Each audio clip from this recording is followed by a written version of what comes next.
Good morning everyone. आप सभी का स्वागत है आपके अपने यूट्यूब चैनल के कॉन्सेप्ट पर। तो बिना देर करते हुए चलते हैं हम आज के टॉपिक की तरफ। आज का जो टॉपिक होगा हमारा, वो आज का टॉपिक है काल। देखते हैं आज के टॉपिक में क्या पढ़ना है हमें। आज के टॉपिक जो पढ़ना है वो काल पढ़ना है। काल का जो अर्थ होता है, काल का अर्थ क्या होगा, तो काल का अर्थ समय होता है। काल का अर्थ क्या होगा, समय होता है। काल की परिभाषा क्या होगी, तो क्रिया के जिस रूप से कार्य के होने या कार्य के करने के समय का पता चलता हो। मतलब क्रिया के जिस रूप से कार्य के होने का या कार्य के करने का जो समय होता है, जब उसका बोध किया जाता है या उसका पता चलता है, तब उसे हम क्या कहेंगे, उसे हम काल कहते हैं। उदाहरण के रूप में दिया हुआ है, प्रदीप पढ़ रहा है, मतलब पढ़ रहा है वर्तमान समय में, ये काल का बोध हो रहा है। बच्चे खेल रहे हैं, ये भी काल का बोध हो रहा है। वह खाता है, ये भी काल का बोध हो रहा है। मैं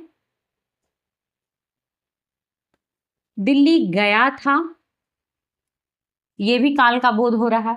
तो ये सभी क्या है, काल के बोध हो रहे हैं। इसमें अलग अलग प्रकार के काल हो सकते हैं, देख लेंगे आप। अब यहां बात हो रही है काल के प्रकार। काल के कितने प्रकार हैं, तो काल के 3 प्रकार होते हैं। कितने प्रकार होंगे, 3 प्रकार होते हैं। पहला है वर्तमान काल, दूसरा है भूतकाल और तीसरा है भविष्य काल। बात करते हैं हम वर्तमान काल की, कि वर्तमान काल क्या होगा। तो वर्तमान समय में हो रही क्रिया को वर्तमान काल में रखा जाता है।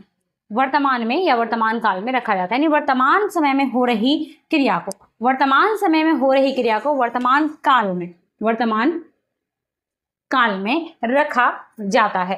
अर्थात जो कार्य अभी अभी, यहाँ स्पष्ट कर दिया गया कि जो कार्य अभी अभी या प्रेजेंट समय में, वर्तमान समय में हो रही है, उसे हम क्या कहेंगे, वर्तमान काल कहेंगे। उसे हम क्या कहेंगे, वर्तमान काल कहेंगे। मतलब सिंपल है कि वर्तमान समय में अभी जो काम हम कर रहे हैं वो क्या कहलाएगा, वर्तमान काल कहलाएगा।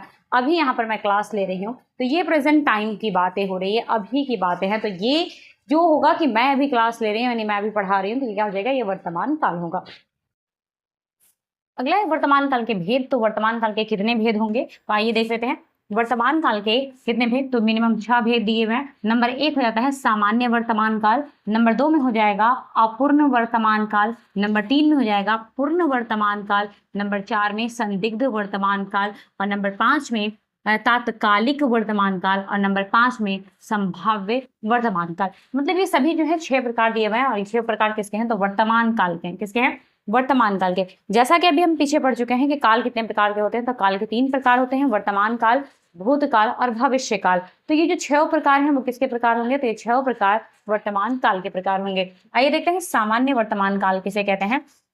तो कह रहा है कि सामान्य वर्तमान काल क्या है, तो सामान्य वर्तमान काल वह क्रिया का सबसे सामान्य रूप होता है। यानी सामान्य वर्तमान काल जो है वो क्रिया का सबसे सामान्य रूप होता है। इस काल में सामान्य वर्तमान काल में होने वाली क्रिया को दर्शाया जाता है। मतलब जिस काल में सामान्य वर्तमान काल में होने वाली क्रिया को दर्शाता है, मतलब जिस काल में सामान्य वर्तमान होने वाली क्रिया को सामान्य वर्तमान समय में या काल में होने वाली क्रिया को दर्शाया जाता है, उसे सामान्य वर्तमान काल कहते हैं। जैसे कुछ उदाहरण दिया गया है। कुछ उदाहरण क्या है हमारे पास, तो कुछ उदाहरण है जैसे लिखा हुआ है कि मैं पत्र लिखता हूँ। ये सामान्य बात है, मैं पत्र लिखता हूँ। कब लिखता हूँ अता पता नहीं है, लेकिन लिखता जरूर हूँ।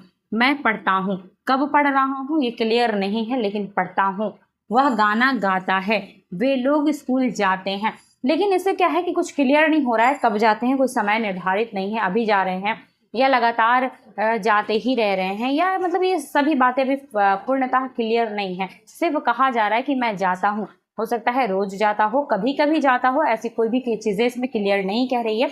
ये एक सामान्य वर्तमान काल कहलाएगा। क्या कहलाएगा, तो ये सामान्य वर्तमान काल कहलाएगा। सामान्य वर्तमान काल के ऐसे ये सामान्य वर्तमान काल है। और ऐसे वर्तमान काल के 6 भेद हैं। कितने, तो 6 भेद हैं वर्तमान काल के। पहला सामान्य वर्तमान काल, तो सामान्य वर्तमान काल हम पढ़ चुके हैं। बाकी हमारा इधर 5 रह गया, तो ये जो 5 भेद है वो कल की क्लास में कंप्लीट करेंगे। तब तक के लिए इतना ही। अगर वीडियोस अच्छे लगते हैं तो आप इसे लाइक करें, सब्सक्राइब करें और शेयर करें। इससे ज़्यादा से ज़्यादा लोगों तक पहुंचाने की कोशिश करें। अगर इसे देखने वाले लोग ज़्यादा से ज़्यादा होंगे तो ये क्लास कंटिन्यू पूरी तरीके से रखी जाएगी। ये क्लास लंबी भी की जा सकती है। तब तक के लिए धन्यवाद। फिर मिलते हैं कल के नेक्स्ट क्लास में।